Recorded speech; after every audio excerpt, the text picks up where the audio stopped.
Good evening, everyone, and welcome to May's South Carolina Arts Network, where we'll be discussing building meaningful donor relationships. Our speaker today is Melissa DeClue. She is the founder and CEO of Amplify Missions. Amplify Missions is a nonprofit consulting firm dedicated to providing new and existing nonprofits with the tools and resources to amplify their mission through donor engagement strategies. For more than 10 years, Melissa has served in the roles with a major focus in building relationships through donor relations and major gift fundraising. Known for her innovative approach to donor relations, stewardship, and engagement, Melissa's donor engagement strategies have facilitated gifts beyond six figures. We welcome her to speak with us today. I also want to, when you join, be sure to mute so that we can have full attention to our speaker. Also, I want to create a safe and brave space. So if you have any questions, please put those into the chat until our presenter tells us that we can ask open questions. At the end, if you have any specific questions about your organization, I will stop the recording so that you can ask those questions, and also you will have her contact to reach out further after this presentation. So thank you so much for your time, and Melissa, the floor is yours. Great. Well, thank you to those that are currently on this call, and then anyone who might drop in over time or listen to this recording.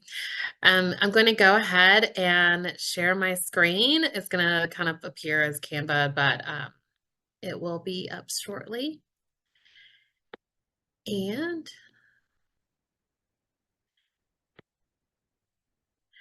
all right, so as Ursula mentioned, I'll be speaking on building meaningful relationships through donor engagement.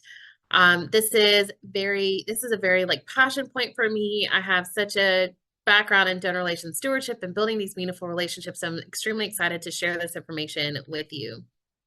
So Ursula shared a little bit of my background, but just to share for those that are just joining, I am a nonprofit coach and fundraiser, and I'm here to just empower new and existing passionate nonprofit founders with the tools to amplify their mission through transformative donor experiences with community-centric strategies. And just to give an idea of what that means is that I operate off of a community-centric mindset and framework. And so I'm going to my community first to see, how can this organization best respond? And we're creating experiences that really respond to what our community really needs from us. So with over 10 years of experience with higher education and fundraising, I've led fundraising initiatives and programs that have led to fundraising beyond six figures. But when I'm not running around fundraising, I'm spending time running behind my children and my husband. So I'm super thrilled to be here. And I always love to share my favorite quote, which is from Dr. Maya Angelou, that says, "I've learned that people will forget what you said, people will forget what you did, but people will never forget how you made them feel." And that is what we really seek to do through donor engagement strategies, is really make sure that those that are interacting with their organizations feel good about the investment that they're making and the partnership that they're building with you. So this is my personal housekeeping. I do want to make sure that this presentation is available for you to download afterwards. And then also I want to encourage you to introduce yourself and not be shy. So feel free to send any type of introductions or questions throughout in the chat. And then also there will be some time designated towards the end for Q&A. But most of all, I want you to have fun. I will ask some interactive questions throughout. So I really want you to feel comfortable and confident with sharing any questions or any comments that really speak to your organization or are impactful for you. So just to go over some of the things that we'll talk about today is our first main topic is to really walk through the donor journey. We'll have some pre-set up before that, but the main goal is to talk through what a donor journey will look like, and then also make sure that we do talk about measuring and maximizing that impact, and then of course the Q&A. So we can't talk about all of these different efforts that we'll do with these variety of strategies without knowing the tools of how we can best measure it whenever the work is done. So with those agenda items, our learning objectives is to make sure that you have kind of just an insight in the community-centric mindset and framework, strategies on how you can leverage technology for your existing fundraising efforts, understanding the importance of personalized donor journeys as contributions are coming in and you're building out what your relationship building and donor relations stewardship programs and fundraising programs look like. But then also making sure that you have the tools to measure and optimize the impact with your fundraising initiatives. So what happened? So I can't talk about fundraising without addressing the bigger elephant in the room, which is the donor pyramid. We've all learned through our respective work within philanthropy that donors are coming from everywhere. They're not just coming in as what we thought traditionally, but they would come in as these happy little prospective donors, eager to get to know what we have going on, moving themselves to first-time donors, then becoming recurring donor, then blossoming to a planned gift, and then becoming your lead donor that's making these large major gifts into our organization. We've now identified that donors are coming into our organizations from multiple places. Sometimes they're coming in as a monthly donor right away, or sometimes they're coming in with a lead gift, Mackenzie Scott. You know, we have all of these different shifts within how our donors are interacting with our organizations. And we're having to learn how do we best navigate at smaller, mid-size, or larger organizations, because we're all kind of navigating this new field and trying to figure out what is the best way to best engage with our constituencies. And then we've also realized that the typical moves management plan doesn't always work either. Some of our larger institutions have embraced this moves management plan. Before smaller, more community framed organizations, that's not always going to work. We're not going to have a development officer or a board member or, you know, this person or that person. It might be just the founder, you know, just the executive director. That is the person that's moving these relationships forward and trying to identify how to build these relationships the best they possibly can, but then also being able to build the bridges to be able to have larger capacity through partnerships.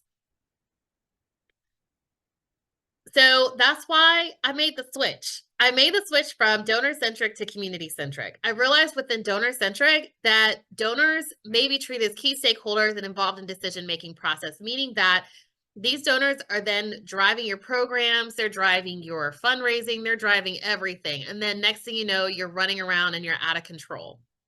And with a community-centric mindset, it involves prioritizing the needs, interests, and motivations of a community of donors, a community of advocates that are passionate about your organization, not just the donor, but also it could be your board members. It could also be your volunteers over just the individual donor and supporter. So are there any questions before I move on? I see some things pop up in the chat. Are there any questions before I move forward about community-centric framework or mindset? No questions in the chat yet.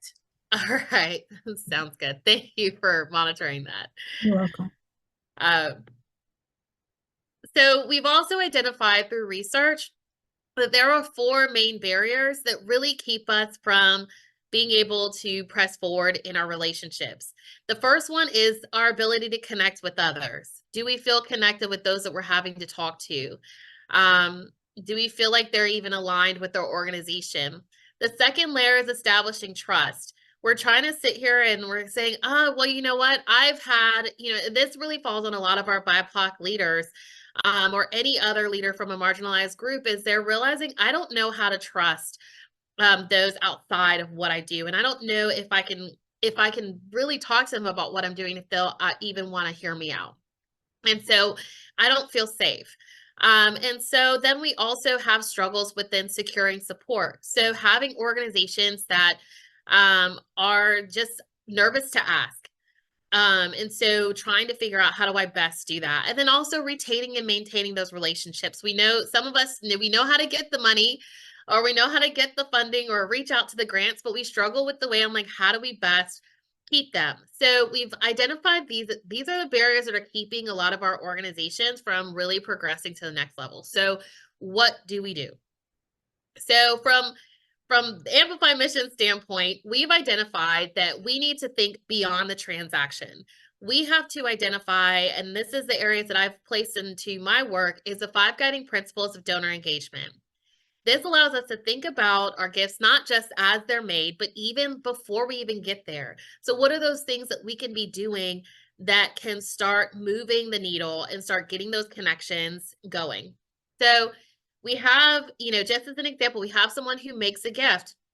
We need to make sure on a base level, and a lot of people are like, this is so simple, but it's the simplest things that sometimes we forget. So on a basic level, we need to make sure that when a gift comes in, we're providing a receipt within 24 to 48 hours. I know, 24 to 48 hours, but it can mean a lot to a lot of people. And making sure that your receipt is not just a regular transactional receipt that I can get through my Square or Cash App or PayPal or anything like that, but making sure that there's a brief message of gratitude and gift information on there, because that's where this is your IRS document. But then we're able to move into a thank you. But even then, you see my little like heart money sign is because we have to think about everything that we do as an opportunity for someone to feel moved to do something else or feel motivated from the message we shared, the story we told, to make an additional gift, or as a way to interact with someone on a more in-depth passion with who they are. So we have a thank you. So being able to say thank you, not just through a form letter, but making sure we're cycling back to those handwritten notes that we might have heard back in the day, that were very valuable. Being able to utilize technology through video. There's tools like ThankView, even just making a recording on your phone. That's an opportunity as well, just to do a recording on your phone and send a text to a donor and say, hey, thank you. I've done that too, and it works great. Or visits happened, even virtual visits. So those are some things that happened during COVID where we took those in-person visits we were doing and we realized, okay, yeah, we can do this stewardship thing, by just scheduling a little visit and just a time to say thank you and a time to survey and hear you out, just to check in and see how you're doing. How's your family? Is everybody doing well? Are you comfortable? And then from there, we're able to even continue to think about this process of multiple ways of engaging and making sure that we're always providing access through our organization. Are we providing consistent updates from your organization? And that doesn't mean it has to be a newsletter. We've learned sometimes that for newsletters, it's not even worth the effort. Sometimes it's okay for some to just say, hey, this is who we are from a website, or hey, this is who we are from a newsletter, if you have the capacity to do so. But then also being able to say, hey, would you like to, if you've made that handwritten note, or if you've done that video or that visit, for you to say, hey, I'd love for you to come over to my organization and see what we've created, see what we're doing. And then being able to also think about ways of impact. So are we telling our advocates at least annually how they made a collective impact at your organization? And I'm not saying take that impact piece and say, oh, we need to do that quarterly, we need to do that monthly. I'm saying, please, like just once a year, if nothing else, put it into your engagement plan, put it into your framework to say, hey, right before end of year giving, I'm going to send an annual report that tells all of my donors exactly, or even my volunteers, everybody exactly what they've done for our organization to make a difference. And that can be a piece that translates to your thank yous, a piece that translates to your visits, to your handwritten notes, to so many different things that we're able to use that one impact reporting piece, to be able to keep building those relationships with those that are fully supporting your organization. And then we also want to think about invite. And invite doesn't necessarily mean event. Okay. As some of us have spent some time investing in creating the next event, and then we become in the world of event fundraising, and we find ourselves fully expensing not just our finances, but we're also like really pouring out our time and our resources, our time and our efforts. And those things have a price tag as well. So, you want to kind of think about what are ways that I can not just invite to an event, but that I can invite them into my mission, that I can invite them into a partnership with our organization, that I can invite them into knowing more about what we do so that they can always feel moved by what we're creating, or they can feel like connected to your organization and be encouraged to do more. And then I keep this cyclical because these are all an opportunity for anybody to enter in at any point. You could have just happened to be in it at a conference and you met someone and you just want to send them a handwritten note that says, thank you for taking the time to just kind of talk with me at the round table. I love to share more about our mission. And this is my contact information. I look forward to hearing more from you.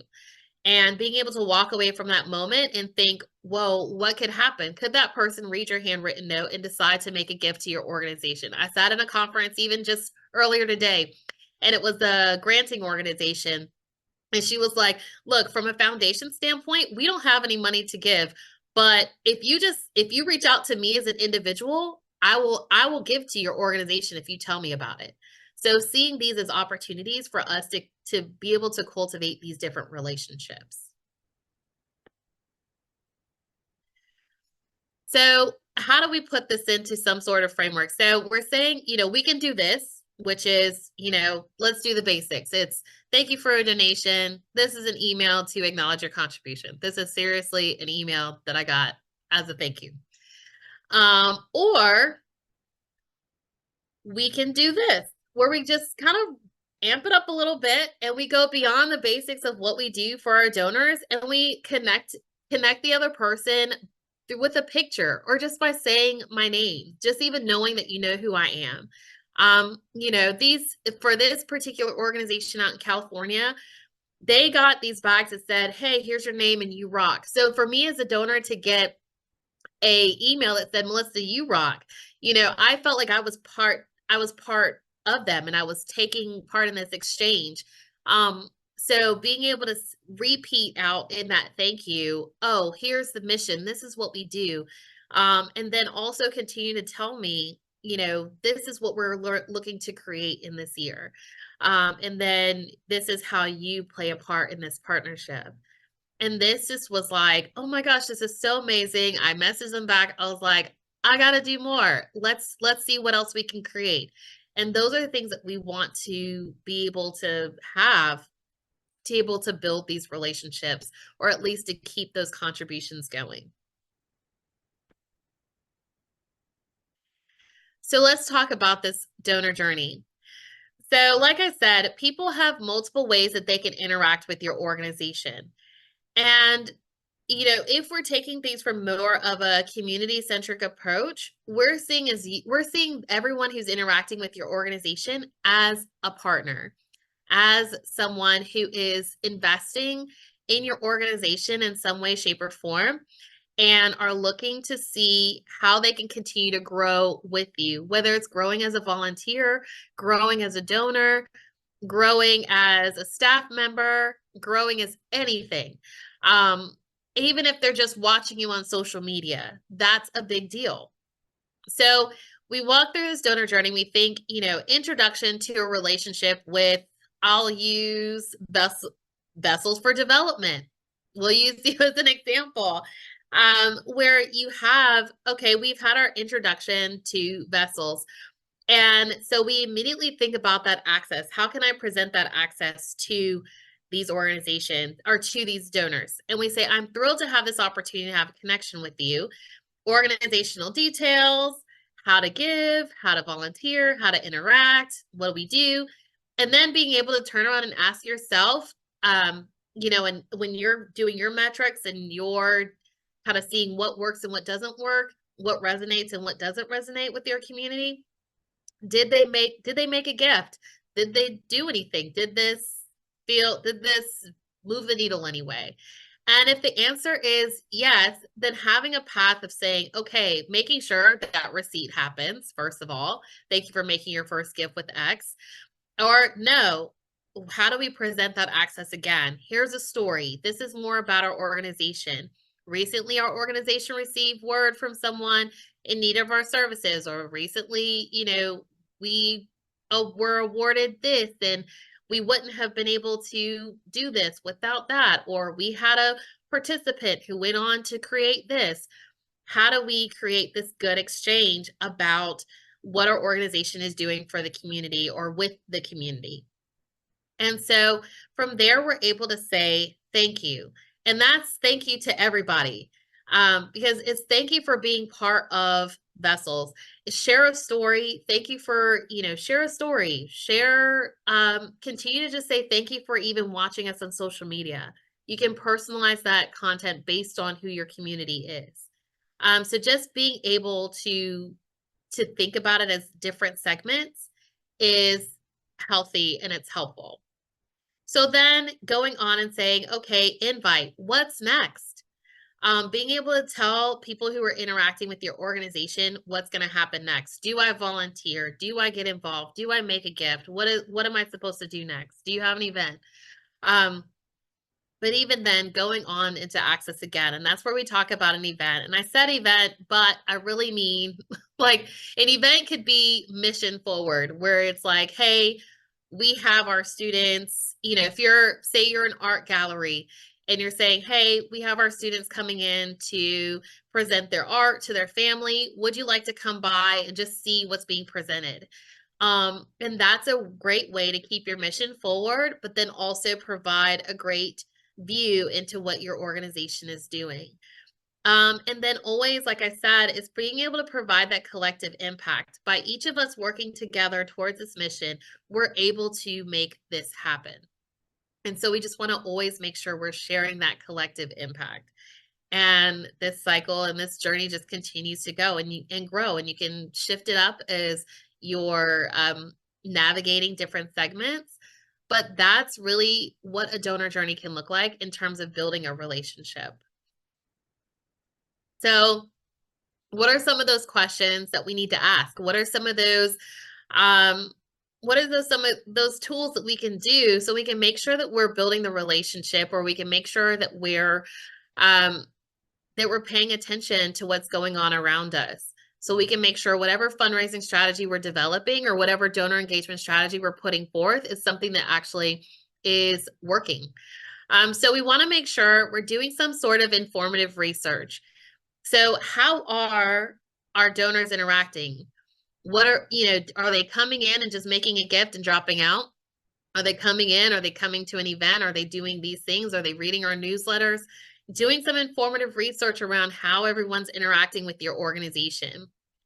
And then being able to take it a step further and survey and say, what do they really want?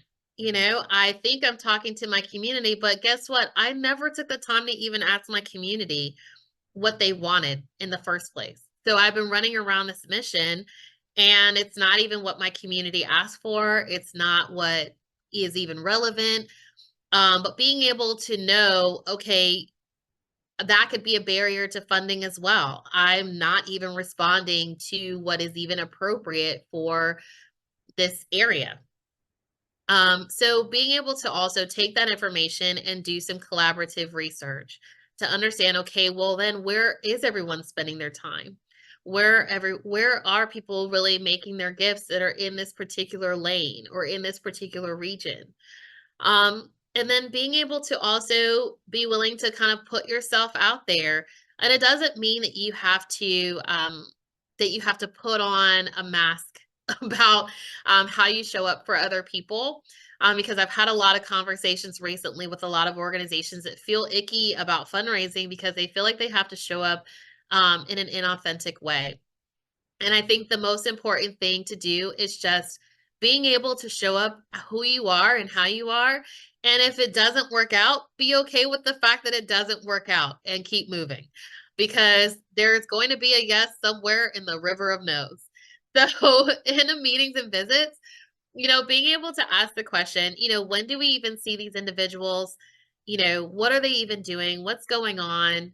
And being able to form from these different questions that we're asking and this information that we're gathering, how does that fit into your overall strategic organizational goal? Because you have to have that to begin with before we can really venture into a really strong fundraising and strategic engagement plan. Because we need to know, why do we even need or want this relationship? If you don't need it, you don't need to go seeking it, or else it does come off inauthentic. And funders sense that, donors sense that, your community will sense that it's not coming from a place of a real goal for you. Are there any questions before I get into kind of like the workshop-y stuff?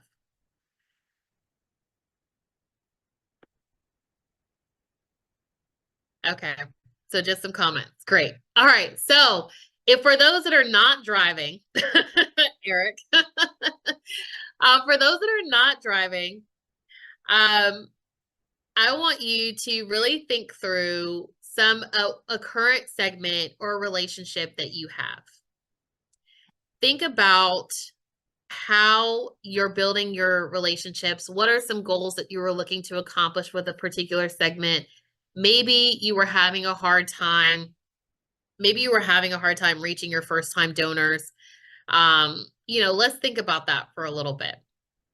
So first we want to start off and think, okay, so who are our community of advocates? Who's excited about your mission? Who's excited about your organization? And create a segment around that. And then moving forward, think about, okay, what is it that these advocates need to know?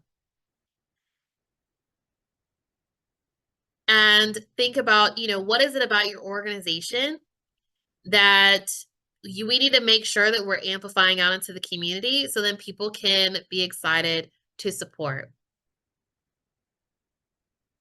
And as I said earlier, we have to also consider, where do they spend their time? What are those behaviors of our donors? What are behaviors of these segments? What's happening? Are they giving and then leaving? Are they giving and staying? Are they just coming to our events? Are they not even doing anything but just kind of hanging on to our social media following? How do we kind of move them around to make sure that they're even interested in what we have going on? What are those behaviors that are happening? Are they just clicking through our website? Get to know who they are. And from that, you'll be able to understand, when is the best time to engage. Is it at the event? If I'm a person who's just coming to your events, maybe I need to figure out, okay, I have these set of people who are just coming to the event. How do I then take these people who are just coming to my events and turn them into people who understand our mission and educate them? Maybe I just needed to ask, maybe I need to survey those people who are just coming to the events and say, well, why do you just come to our event, but you're not coming by our organization, or you're not involved in our mission? What are we missing? What are you missing? Is this an opportunity for us to collaborate and work together and talk and keep the conversation going? And, from that information, we're able to build a healthy action plan. So how do you want to build this relationship? Actually asking yourself, as you're engaging in this process of engagement planning, of how do I want to build this relationship? Am I just looking how we can check ourselves a little bit? Am I just looking for them to write a check? Or am I looking for a partnership? If I'm looking for somebody who's going to make a long-term investment, am I looking for a planned gift? Am I looking for someone to just be able to go out into the community and like scream our organization from the rooftop? What am I looking to accomplish? And then let's build an action plan off of that. Well, I'm looking for my first time donors to know that they can make a second gift and know that we're here in the community. So what do I need to do? Well, let me do like a Zoom call. Like, I think I want to like have immediately after first time donor happens, I want to hold a Zoom call that tells them and educates them on our mission. Then build that into your plan. And then here's how you're going to build this relationship. Because what happens in that Zoom call, or what happens in a survey, I learn more about my community. I learn more about the people who are invested in my organization, and I can be able to count on them when times are urgent. And I can count on them even when things aren't urgent. And I'm just looking to know that they can also share our mission forward. So that's why we always want to think about what's the call to action. Why should this community get involved? Why? And it gives you an opportunity to also think about what your why is. Why am I doing this work? Why am I pushing this mission forward with the organization? Why am I doing this program? Why do I need them partnered with me for this particular program? And how can we continue to work together? And so when you start to really think through, and those of you that are spending time kind of like walking through like all this, this is a really important step as you're kind of building out your plan and you're brainstorming and you're building out what that calendar of engagement could look like. You really want to think about what's happening in this world, what's happening in your community, what's happening around everywhere that can really offer up a lens into how to best engage with those that are involved with your organization, or even those that aren't involved yet.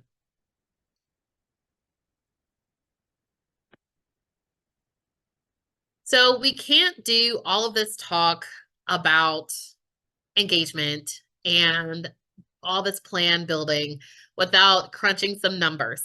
So I went through and I did like some quick math, on the screen for you.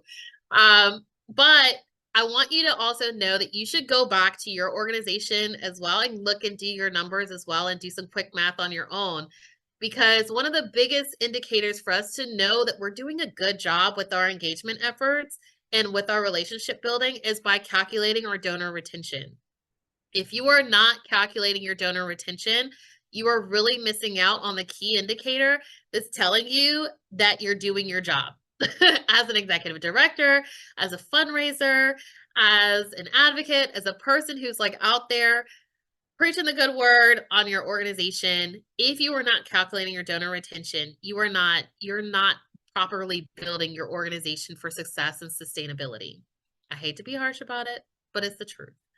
So to calculate that, we want to make sure that we're looking at what did we do this year? So who returned and came in this year as a donor again? And so that does require for you to kind of like look at last year's number, compare it to your number of donors from last year, know what donors you have coming in this year, and who were those repeat donors that came back in this year, and then dividing that by your number of previous donors from last year. So did some quick math.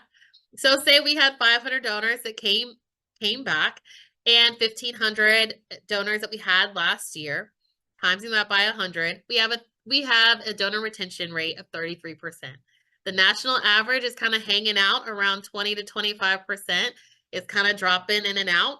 So, if you're at a 33%, then we can say, okay, we're doing good, but maybe we want to do better and we want to like form some goals around that.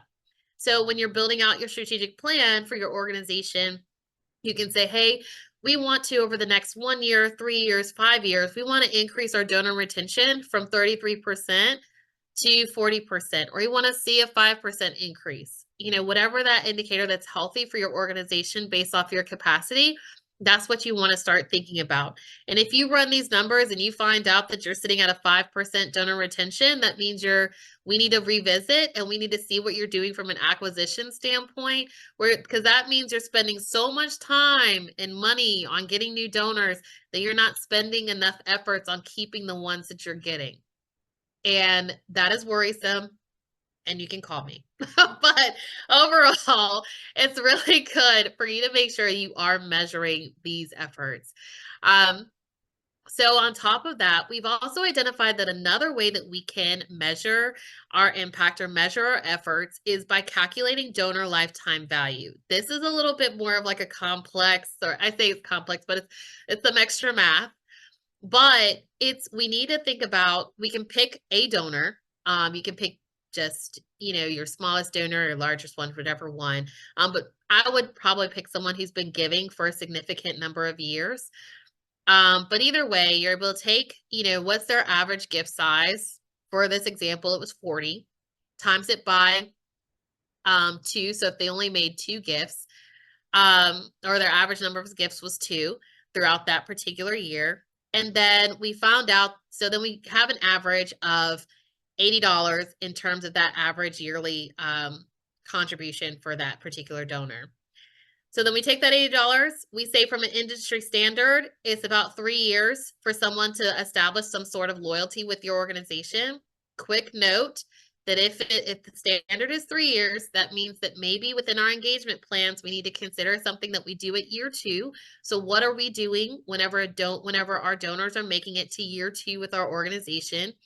It doesn't mean go send them a gift.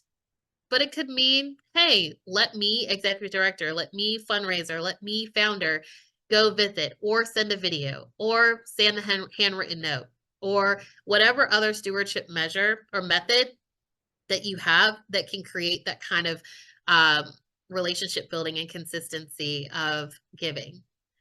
And so then we have, okay, 240 is then the solid number there. So we can say that the average donor lifetime value for your organization is $240. Yes, that is low, but that's where you can form goals around that of like, okay, if we lose out on this particular donor or a donor who gives average, on our average rate, if we miss out on not just this donor, but maybe we have 5 donors that look like this, you can calculate all that and say, okay, gosh, if we're missing a lot, if we miss out on 5 donors that are like this 240 donor, we're missing out on about, $1,000 if we really like vacate this relationship. And if you're sitting here with a large number of constituents and you're doing this from a larger scale, then you can think about that mentally of like how much money lost that is by not focusing on these relationships and start to really build out some strategies to better engage or to keep them engaged. So any questions about this slide before I keep going? No questions? Okay, cool. All right. So overall, my recommendations to anybody in most organizations is step 1, whenever you come in as a founder, step 1, whenever you're thinking about your engagement plan, make sure that you are providing at a base level, providing consistent messaging across all platforms. As a donor, as an advocate, as a community member, whatever I see on your website, I need to see on your socials. Whatever I see on your socials, I need to see on your brochures, your newsletters, your whatever. If I'm starting a monthly giving program, everything that I see needs to be consistent with starting that monthly giving program. Or if I'm sending some thank yous, I need to go and see, and you told me a story, let me go to multiple channels and see that story. So then I can feel like, oh, if I'm, let me go back to that mail piece that I got about it. Let me read up. Or let me go back to that email and let me read the story again. Or, oh gosh, here's this person again, reminder, and just it keeps you top of mind for those that are investing in your organization or those that are looking to invest in your organization. And then also knowing that you can always bring that same messaging back whenever you're in conversation with someone. And always, this is a big one because it's looking rough out there. Create an easy way for people to give to your organization through your website. I've had some organizations without a donate button. Please get your donate button. Don't use PayPal. I know it's great but you miss out on some relationships and some reporting on the back end of PayPal. There are structures like GiveButter or some of these other free platforms that give you the ability to still like have everything free, but then also give donors the freedom to give however they want. So they can still give through PayPal, but it doesn't affect your reporting and it doesn't affect how you're able to gather data and information because you're only as we say it like the data, you're only as good as your best data. And if everything's looking shady over there, it's going to be hard to build these relationships. So we want to make sure that our data is strong and healthy. And outside of that, moving on to the next step, you want to make sure that you're able to connect with your advocates frequently, to confirm receipt of an appeal or an email as follow-up to the relationship.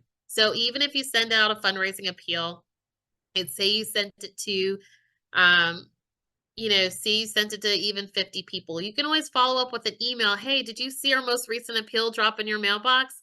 Like, here's some additional story. Here's a way that we're going to connect with you. If it's someone that you know internally, you're like, okay, we're kind of like watching in and keying in on this relationship. That's an opportunity for you to reach out and say, hey, ooh, let me go, try to schedule a visit to sit down with so and so and have a conversation about our most recent appeal. Um, and then the biggest piece of all this, like I said, with your data, track all responses, track everything, pay attention to your data.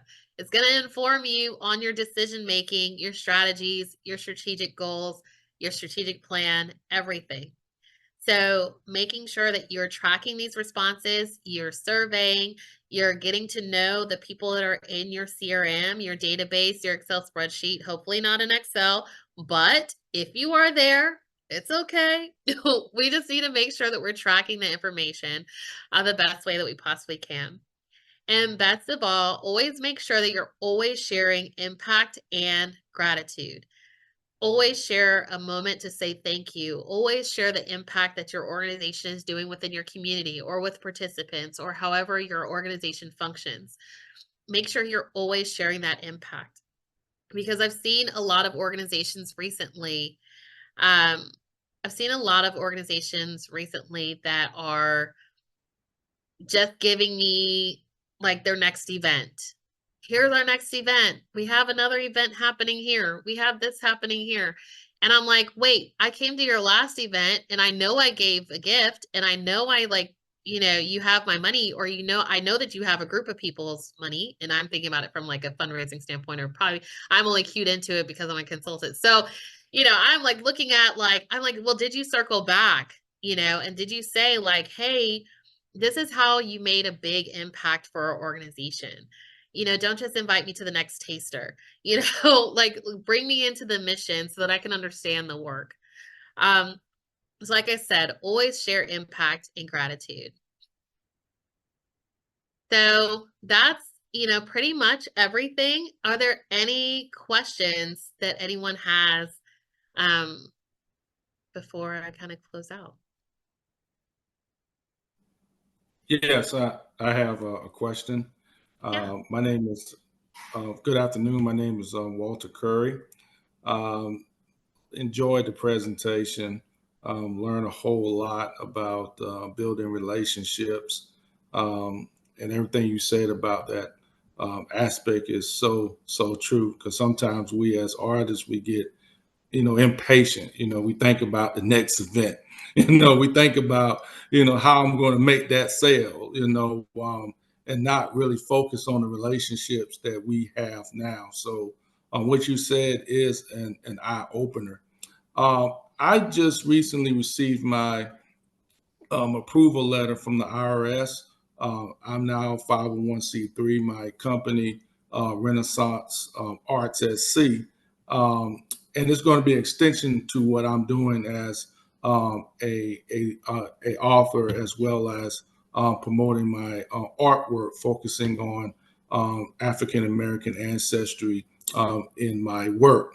And so, what advice would you give to new nonprofits like myself moving forward? Yes. Getting My started. advice. Oh, sorry. Say that one more time at the I'm, end. I'm sorry. I'm getting started. I'm sorry. Okay. Yeah. My biggest thing is just to network and start building those relationships. That's the biggest thing that organizations are missing out on. And like I said, those recommendations, if you go back to that slide, whenever you get the download, go back to those recommendations and those are the best things for you to do as a starter nonprofit is just to familiarize yourself with forming those networks, making sure that if I'm in a conversation with someone and they are like, "Oh my gosh, Walter, like I love what you're doing. How do I get involved?" That there's a next step, there's a way that I can do something. That it's not just coming to an event because like you said that can feel very transactional and I can easily fall away just because I'm like, "Oh, that was great. It was fun." And then I'm like, "All right, next thing. I got like car rider line to do." But but it's great whenever I know that I can end my conversation with Walter and I can do something with it, with the information that I have. So I would go back to the recommendations, but most of all, really continue to network. I'm sure you already have a ton of networks already from the work that you're already doing, but now it's time to shift that relationship of like, okay, I have these transactional ones. How do I then make them more transformative? Where I'm now thinking like, let's partner, let's collaborate. This is what we're doing.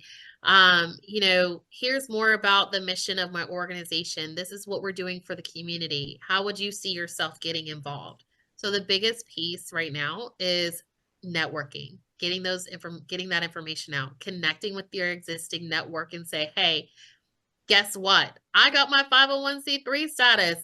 Like, let me tell you what I'm doing. And that's the best thing you can do at this time.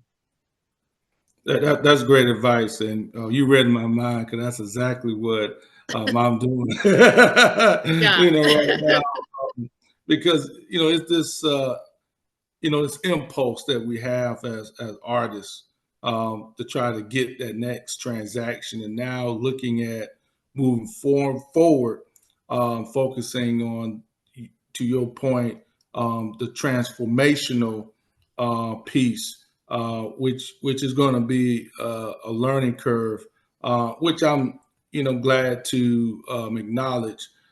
My second question is building the relationships, coming from a transactional point of view. We're asking for the book signing, we're asking for the book sales, whatever. But what would be the best approach to attract potential donors from a transformational point? Yes. So if you're taking people that have already supported you from a transactional standpoint, you can't just like think, oh, okay, they have to sit over here. It's a way to kind of move it into that transformative is, like I said, it's always saying, taking it back to your mission. So people that are looking at your organization, continue to center it around, here's our mission. Yes, I signed your book, but inside your book, is there something that tells you about your mission? Is there something that continues to pull people into what your organization is doing within the community? And that's how you kind of keep the conversation going. And like I said, that consistent messaging is key. So that if I'm sitting over, no matter what I do or however I interact with your organization, whether it's through earned revenue or it's through making an actual gift, then I'm seeing that mission and it's clear and I understand it and I know how to interact when I see it. Got it. Thank you. You're welcome. There's we have Eric wrote in the comment, and he's from the Lancaster Arts Council, that they have formed an ad hoc community group in different parts of their county to see what they want from their organization, and it creates buy-in and encourages them to support their work. Yes, that is great. I mean, having community focus groups is extremely important too when you're new as well, or as you're building out programs. If you have any programmatic structure, it's great to have a set of volunteers or advisory outside of your board to be able to pour into what you're doing. I have to mention this because your board is so important. So many people just put like their closest friends and relatives on their board. Please do not do that. Make sure that as you're building your board, or if you're ever in a place of evaluating your board, that you're putting into place people who actually are willing to work for you and not work for you like work transactionally work for you. But like if Walter needs like an extra hand, they're like, oh yeah, I'm coming. I'm going to do it. But actually having people who are, if you have someone who's a great fundraiser on your board, have someone who's actually skilled in accounting on your board, have someone who's actually skilled in legal matters on your board. Don't just think like, oh, I just want to have a board, because these are people that I'm super passionate about and I love them and they're great. Because that's what's happening now. I have a lot of organizations that are, that board members were like, Melissa, I can't get my board to give. And I'm like, well, that's because you have a board that's not interested in giving. Or they're like, oh, like, how do I get my board to fundraise more? Well, that's because you have a board that's not interested in fundraising. you don't have anyone on your board that actually wants to fundraise. And so that's why you have a board that's not fundraising. So, you have to make sure that as you're putting those people into place, especially being new, Walter, and then if there's anybody else on the call, it's also new. You want to make sure that you have a very strong board to help you continue to grow. Excuse me. Melissa, what would be your recommendation for a more established organization whose donor pool is starting to age out? Also, their staff is aging as well. What would you suggest for them to kind of rebuild those relationships for a younger or more committed group of donors as those tend to transition out? So first of all, our lapsed or old donors don't transition out. They transition in to a new formed relationship. So don't count your aged out donors, like don't count them out, count them in to something new. So like I said, we have planned giving. So those are great opportunities for your donors that are above the age of 55 or 55 and older that have retirements or have other asset gives or like are thinking about their end of life planning. Yeah, get it in the will. Like before you age them out, put them in, all they need is that little legal statement of like, I'll leave 100% or like I'll leave 30% to, but don't age them out, just count them in. But it's also like if you're trying to pay like kind of like make a pathway for your for a younger set of donors. Like we're talking about, those focus groups, that's how you do it. You just bring them in, and see how there's value in participating within the organization. And you'll start to see that younger donors today now are like, once they latch onto something and it's really important to them, they're on the go and they're going to advocate for you no matter what. But even still finding a healthy way to integrate both of like your older donors and your younger donors. Don't see them as like two separate, but knowing that you can find a healthy way to integrate both. Because what you don't want to happen is like your older donors intimidated by a younger set of donors or vice versa. So you want to just see everybody as like, here's my diverse pool of people who are passionate about my organization. And it just means that they're going to probably give differently. And like we said, when we're talking about those donor journeys, that just means my journey looks a bit different now.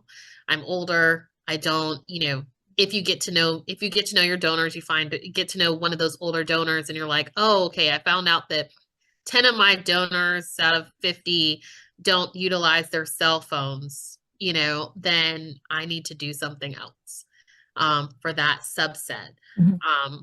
But that's kind of what we'll do in terms of building those relationships with a different mindset. Great. We have a question for Onella.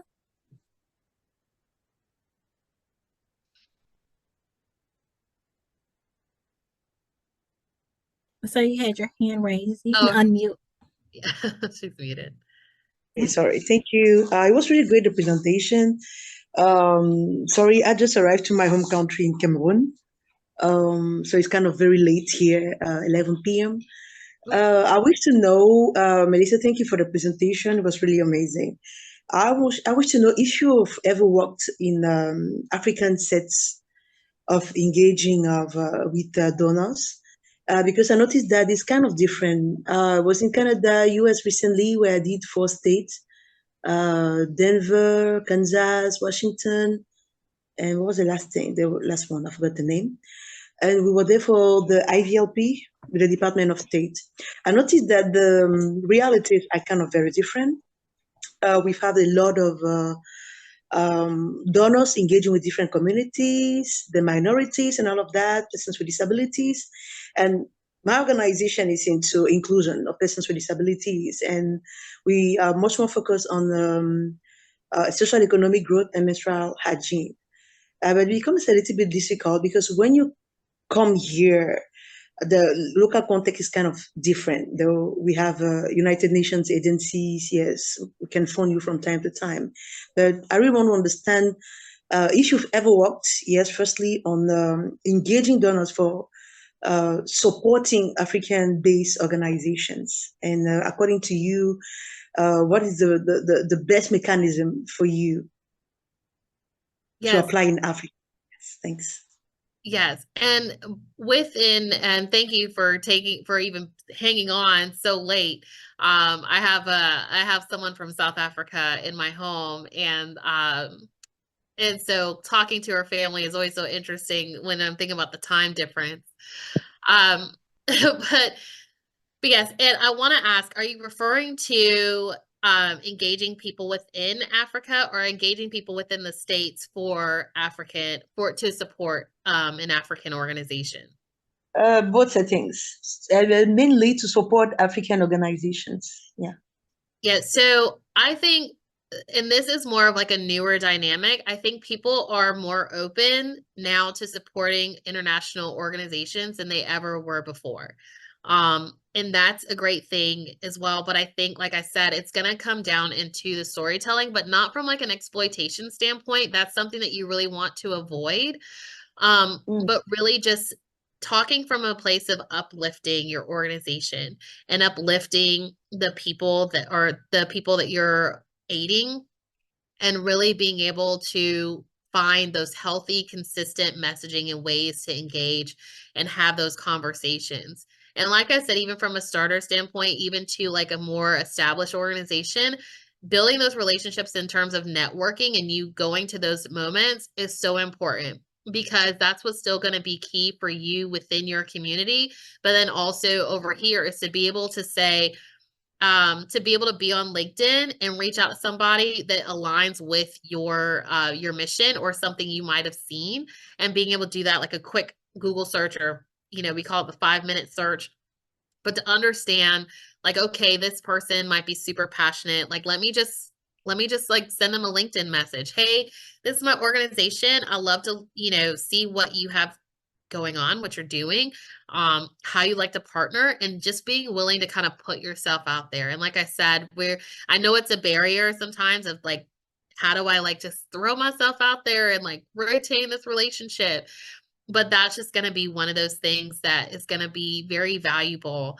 But you're able to keep it short sometimes when you do have other entities that are telling the story for you. Okay, thank you.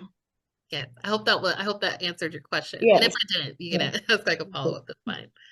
Yeah, it's fine. Good.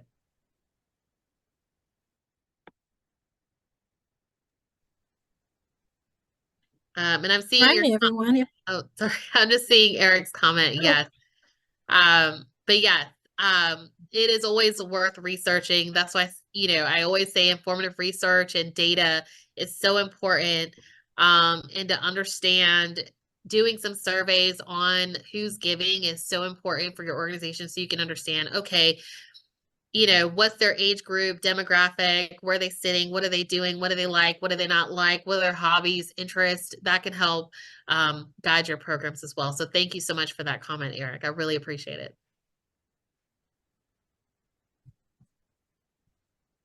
Does anyone else have any further questions? Well, if not, I want to thank Melissa so much for giving your time and for such a great presentation about donor relationship and building those relationships. She will have her contact posted. So if you need to reach out with her or hire her expertise to help with your organization, you can see that here. And we can also follow up with an email as well. But thank you so much for your time, and thank you for attending. Hope to see you next month for our next part of the series. Have a great evening. Thank you so much for your time. Thank you.